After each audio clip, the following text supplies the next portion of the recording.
Quatrième partie, les difficultés, les faiblesses,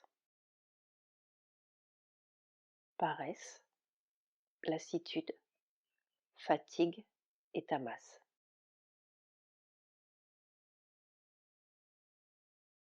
C'est une dangereuse maladie que la paresse. 30 juillet 1936. La fatigue vient de ce que vous n'avez pas d'intérêt pour ce que vous faites. Dans tout ce que vous faites, vous pouvez trouver un intérêt, pourvu que vous preniez cela comme un moyen de progresser. Vous devez essayer de faire de mieux en mieux ce que vous faites. La volonté de progrès doit toujours être là. Alors vous vous intéressez à ce que vous faites, quelle que soit cette activité. L'occupation la plus insignifiante peut se montrer intéressante si vous la prenez de cette manière. Mais même l'activité la plus attirante et la plus importante perdra bientôt de son intérêt pour vous si la volonté de progresser vers une perfection idéale est absente pendant que vous agissez.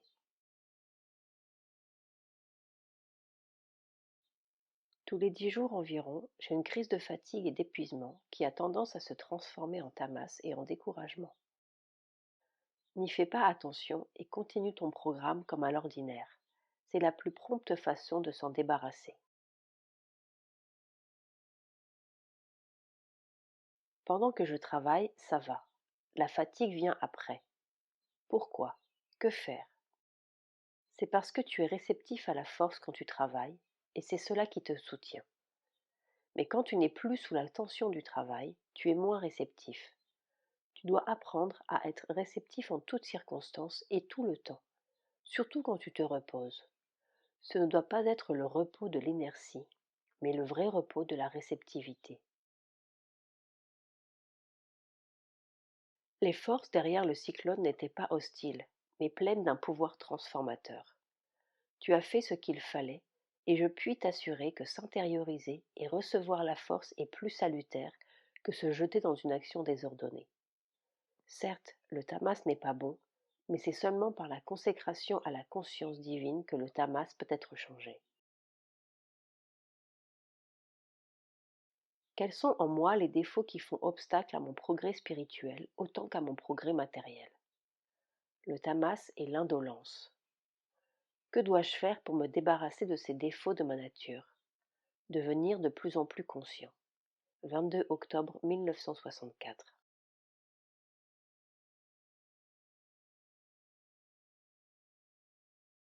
Les désirs matériels. N'attendez aucune satisfaction de la vie physique. Ainsi vous n'y serez plus asservi. Pour notre passage dans le monde matériel, ce qui est indispensable à notre vie et à notre action est mis à notre disposition, suivant la place que nous devons occuper. Plus nous sommes consciemment en rapport avec notre être intérieur, plus les moyens exacts nous sont donnés. 3 juin 1970. À propos de fruits qui n'arrivent pas à la date prévue. Ce qui est vraiment nécessaire viendra sûrement. Il ne faut demander que les objets vraiment nécessaires. Ce qui est mauvais, c'est l'esclavage. Être esclave de l'abstinence tout autant que des besoins. Ce qui vient, on le prend, mais on est toujours prêt à le laisser partir si cela s'en va. L'avidité pour la nourriture. L'avidité pour tout ce qui concerne la conscience physique, les prétendues nécessités et le confort de quelque nature qu'il soit, voilà l'un des plus sérieux obstacles à la sadhana. Chaque petite satisfaction que te procure l'avidité te fait reculer d'un pas. Quand vous désirez quelque chose, vous êtes gouverné par cette chose. Elle s'empare de votre mental et de votre vie, et vous devenez un esclave. Si vous êtes avide de nourriture, vous n'êtes plus le maître de la nourriture. C'est la nourriture qui vous domine. Un sadhak doit manger pour satisfaire les besoins de son corps et non pour répondre aux exigences de sa gourmandise. 4 avril 1937. Si vous préférez les plaisirs du palais à l'union avec le divin, c'est votre point de vue et je n'ai rien à dire, sinon que je ne vous approuve pas. Mais chacun doit être libre de choisir entre s'élever au-dessus de sa nature inférieure ou sombrer dans l'abîme matériel. Mon aide est toujours avec ceux qui choisissent le chemin du haut. Ce qui est nécessaire, c'est une attitude intérieure de libération de l'attachement et de la convoitise pour la nourriture et les désirs du palais, non pas une diminution injustifiée de la quantité absorbée ou une inanition volontaire. On doit prendre la nourriture suffisante pour maintenir la force et la santé de son corps, mais sans attachement ni désir. 27 avril 1937. Ne jamais gaspiller de nourriture serait 100 fois plus efficace que de se priver d'un repas pour la galerie et de manger plus avant et après. Il est essentiel de mener avec force, ardeur et sincérité une campagne contre le gaspillage de la nourriture, et je l'approuve de tout cœur. Que les membres de l'ashram prouvent leur bonne volonté et leur collaboration en ne mangeant jamais plus qu'ils ne peuvent digérer et ne demandent jamais plus qu'ils ne peuvent manger. 1965. S'il te plaît, indique-moi une manière simple de réduire petit à petit cette abjecte dépendance à l'égard de la nourriture matérielle ordinaire et de s'ouvrir de plus en plus à l'énergie vitale universelle. Il n'y a pas de moyen facile de surmonter l'animalité physique et l'avidité vitale. Seule une persévérance obstinée peut y réussir. Les désirs, les impulsions et le contrôle de soi. Si chacun prenait la résolution de se maîtriser et de gouverner ses impulsions, la situation deviendrait plus claire. Quand on permet à sa conscience de rester dans un tourbillon, toute la vie devient un tourbillon. Les impulsifs qui ne se contrôlent pas ont une vie désordonnée. Apprends d'abord à te connaître parfaitement et ensuite à te contrôler parfaitement. Tu y parviendras par une aspiration de tous les instants. Il n'est jamais trop tôt pour commencer, jamais trop tard pour continuer. Le contrôle sur les impulsions inférieures est le premier pas vers la réalisation. Renoncer au désir, la condition essentielle de la réalisation. Oui, nous devons garder le siège de notre conscience dans notre être supérieur et faire de là tout ce que nous faisons, sans permettre aux réactions et aux mouvements inférieurs, aveugles et égoïstes, d'abîmer notre travail. Accepter les laideurs de la nature inférieure sous le prétexte qu'elles existent, si c'est cela que l'on entend par réalisme, ne fait pas partie de la sadhana. Notre but n'est pas d'accepter ces choses et d'en jouir, mais de s'en débarrasser et de créer une vie de beauté et de perfection spirituelle. Cela ne peut pas se faire tant que nous acceptons ces laideurs. Se rendre compte qu'elles sont là et les rejeter, ne pas leur permettre de nous toucher est une chose. Les accepter et s'y soumettre est une autre chose. Méfiez-vous de ce qui vous tire vers le bas. Ne cédez à aucun instinct inférieur. Gardez intacte votre aspiration au divin. Céder au désir n'est pas le moyen de s'en débarrasser. Ils sont sans fin. Chaque désir satisfait est aussitôt remplacé par un autre, et il crie de plus en plus fort. C'est seulement en surmontant les désirs que l'on peut s'en débarrasser, en sortant de cette conscience de la nature inférieure pour s'élever à une conscience supérieure.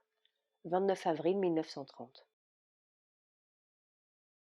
Refusez de faire tout ce qui vous détourne du divin. 18 octobre 1934.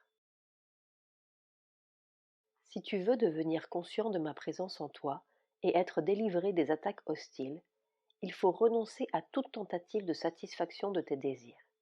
C'est seulement lorsque le vital a perdu tout espoir de voir ses désirs satisfaits qu'il consent à être spiritualisé. Mon aide et mes bénédictions sont avec toi. 3 septembre 1935. Un désir qui sait qu'il ne sera jamais satisfait disparaît aussitôt.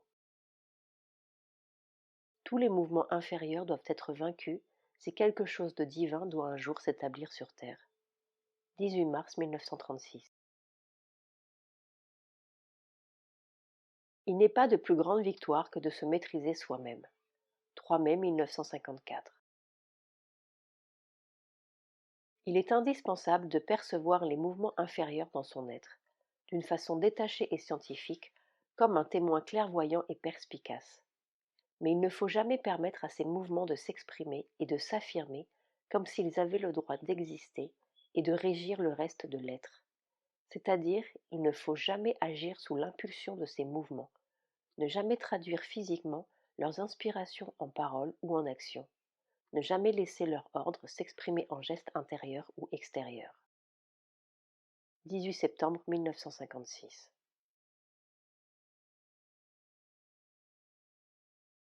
Reste calme, essaye de te détacher et d'observer, comme un témoin, pour éviter toute possibilité d'agir par impulsion. Ne jamais agir sous une impulsion. N'oubliez jamais que, autant à l'ashram qu'au dehors, si vous voulez mener une vie heureuse, vous devez être maître de votre nature inférieure et dominer vos désirs et vos impulsions vitales. Sinon les malheurs et les ennuis sont sans fin. 20 septembre 1960. À chaque moment de la vie, on est mis en présence du choix entre la grâce et la satisfaction personnelle. 13 septembre 1961. Ce n'est pas en s'affaiblissant qu'on peut vaincre ses désirs, mais c'est dans la force, l'équilibre et la paix. 7 juin 1964. Si l'on n'est pas maître de ses désirs, on ne peut pas être maître de ses pensées. 22 août 1964.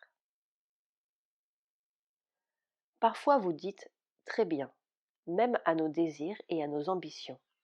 La grâce œuvre au progrès sur le chemin. La satisfaction du désir peut aussi aller dans ce sens en montrant l'inanité du désir. Et ce qui était bon hier peut ne plus l'être demain. Suivez donc votre inspiration, et mes bénédictions sont avec vous. 30 mai 1968. Tu as mon amour, ma grâce et mes bénédictions. Mais pour que tu puisses les sentir, il faut que tu sois disciplinée, attentive et concentrée. Et il faut surtout que tu n'écoutes pas tous les désirs et toutes les fantaisies. Il faut choisir dans la vie entre la vie désordonnée et inutile des désirs et l'ascension dans la lumière de l'aspiration et de la domination de la nature inférieure. 16 juin 1971. Pas de laisser-aller et pas de désir. On éprouve plus de joie à conquérir un désir qu'à le satisfaire. La maîtrise de soi est la plus grande conquête et la base de tout bonheur durable. Continence, le contrôle sur soi. Être continent, c'est ne permettre dans l'être, mental, vital et physique, aucun mouvement autre que ceux qui sont strictement indispensables pour manifester la volonté du divin. Parole de la Mère, volume 2.